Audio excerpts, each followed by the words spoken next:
Good morning, happy Rakshabandhan બધા. આજે હું એક કવિતા લઈને આવ્યો છું. કવિતાનું નામ છે એક બેન તો હોવી જ જોઈએ. એક બેન તો હોવી જ જોઈએ, બસ એક બેન તો હોવી જ જોઈએ, જેની સામે તમે ઘરમાં જોબ ઓપન કરી શકો, જેને હાલતા ચાલતા ટપલા મારી તમે એને હેરાન કરી શકો, જેની જીદો અટકાવી ઘરમાં પોતાનું ધ્યારું કરાવી પોતાના અસ્તિત્વનો આનંદ માણી શકો, કોઈને ન કહી શકો તે વાત વિના સંકોચે જેને કહી શકો, એવી એક બેન હોવી જ જોઈએ.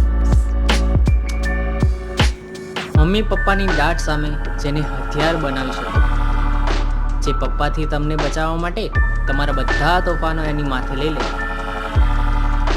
એવી એક બેન તો હોવી જ જોઈએ બસ. જે નવા વર્ષના દિવસે તમારા તુત્યા વેળાના લીધે પોતાનો તહેવાર છોડી તમારા કપડાને ઇસ્ત્રી કરતી,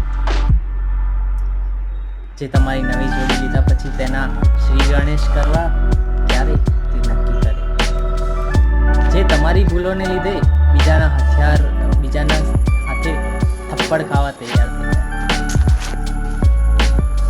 જે કોઈ પણ વાનગી બને ત્યારે કે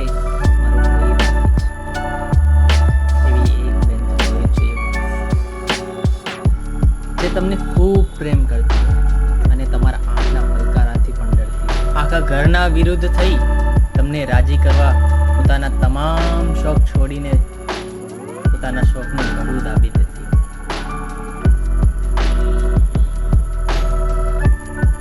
તારો ભરોસો નહીં એમ કહીને હમ ઉમ્ર બહેનપણીને ઘરમાં ના આવવા દેતી હોય,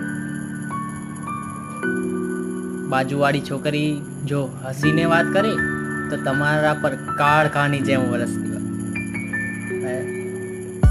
એક બેન તો હોવી જ જોઈએ બસ બધાને, એક બેન તો હોવી જ જોઈએ. જો બહેન હોય તો જ સમજદારની અનુભૂતિ થાય, જો બહેન હોય તો જ પગે લાગેલી ઠોકરનો અહેસાસ આવે, જો બહેન હોય તો જ ઘરમાં સતત ખૂંચી રહેલા ખાલીપણનો ખ્યાલ આવે.